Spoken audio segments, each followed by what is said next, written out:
আসসালামু আলাইকুম everyone, welcome করছি ময়না কুকিং রেসিপি নতুন আরেকটি পর্বে। আজকের পর্বে তৈরি করে দেখাচ্ছি শীতের সবজি দিয়ে চিকেন কাটলেট, আর খুব সহজভাবে তৈরি করে দেখিয়েছি আজকে এই হেলদি চিকেন কাটলেটের রেসিপিটি।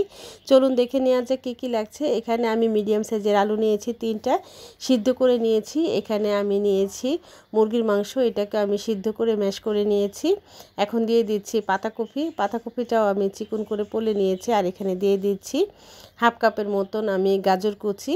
আপনারা চেষ্টা করবেন গাজর কুচিটা দেওয়ার জন্য, তাহলে খুবই মজা হয় খেতে। আর এখানে ব্রেড ক্রাম্ব দিয়ে দিচ্ছি 1/3 কাপ। আপনারা ব্রেড ক্রাম্বটা না দিয়ে এইটা এখানে পাউরুটি 2 পিস দিয়ে দিতে পারেন। এখানে আমি কাঁচামরিচ দিয়ে দিয়েছি 3টার মতন, 1 টেবিল চামচ আদা রসুনের পেস্ট দিয়েছি, ধনেপাতা কুচি দিয়েছি। আর এখন এখানে দিয়ে দিব কর্নফ্লাওয়ার 2 টেবিল চামচের মতন। আপনারা চাইলে কম বেশি করে নিতে পারেন। এখানে ডিম দিয়ে দিচ্ছি 2টা। আর এখানে দিয়েছি আমি গরম মশলা 1 টেবিল চামচ, গোলমরিচের গুঁড়ো 1 টেবিল চামচ, স্বাদ মতন লবণ 2 টেবিল চামচ দিয়ে দিয়েছি, সয়া সস 1 টেবিল চামচের মতন দিয়েছি, সাদা ভিনেগার। আর এখানে 3 টেবিল চামচের মতন দিয়েছি টমেটো সস। আর 1 টেবিল চামচ দিয়েছি আমি এখানে ঘিটা আপনারা না চাইলে স্কিপ করতে পারেন। সব কিছু এখন একসাথে মাখিয়ে নিচ্ছি, আমার মাখানো হয়ে গিয়েছে। এখন আমি এরকম ছোট ছোট করে চপের একটা শেপ দিয়ে দিব। আপনারা চাইলে আপনাদের পছন্দ অনুযায়ী যে কোনো শেপ দিতে পারেন। আর যেহেতু পাতাকপি দিয়েছি পানি বের হয়, যদি ডোটা নরম হয়ে যায় আপনারা এখানে 2 টেবিল চামচ কর্নফ্লাওয়ার আর 2 টেবিল চামচ আপনারা ব্রেড ক্রাম্ব দিয়ে ভালো করে মাখিয়ে এরকম চপ বানিয়ে নেবেন। আমি এরকম গোল গোল করে চপ বানিয়ে নিয়েছি। এখন একটা ব্যাটার তৈরি করে নিয়েছি। এখানে আমি হাফ কাপের মতন দিয়েছি ময়দা, আর 1 টেবিল চামচ দিয়েছি আমি লবণ, 1 টেবিল চামচ দিয়েছি চিলি ফ্লেক্স। এখন পানি দিয়ে এখানে আমি একটা ঘন একটা পেস্টের মতন তৈরি করে নিয়েছি। এখানে আমার প্রায় 1/3 কাপের মতন 2 কাপ পানি লেগেছে। 2/3 কাপ পানি দিয়ে আমি এরকম একটা ডো তৈরি করে নিয়েছি। চপগুলা ডোয়ের মধ্যে চুবিয়ে আমি ব্রেড ক্রাম্বে এরকম কোট করে নিচ্ছি।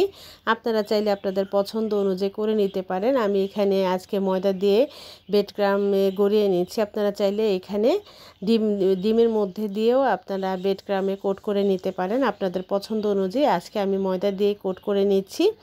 আমি কিন্তু এরকম করে সবগুলো চপ বানিয়ে নিচ্ছি। আপনাদের সুবিধার্থে আমি আরও একবার দেখাচ্ছি আমি কিভাবে আমি ময়দার ডোয়ের মধ্যে চুবিয়ে উঠিয়ে আমি ব্রেড ক্রাম্বে এটাকে কোট করে নিচ্ছি। আমার কিন্তু সবগুলো করা হয়ে গিয়েছে। আমি এখন ভাজতে চলে যাচ্ছি। মিডিয়াম টু লো হিটে আমি তেলটা গরম করে নিয়েছি। তেলটা বেশি গরম করা যাবে না।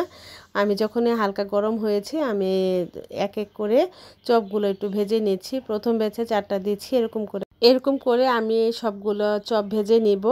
আপনারা চাইলে এই পর্যায়ে ফ্রোজেন করে নিতে পারেন। যখন ভাজবেন ভাজার 10 মিনিট আগে নামিয়ে এটা নর্মাল টেম্পারেচারে এনে আপনারা চপটা ভেজে নেবেন। আর এই চপটা আপনারা 1 থেকে 1.5 মাস পর্যন্ত ফ্রিজে সংরক্ষণ করতে পারবেন। আমার ভাজা কমপ্লিট। এখন একটু আপনাদের আওয়াজটা শোনাচ্ছি কতটুকু ক্রিস্পি হয়েছে আমার এই চপটা।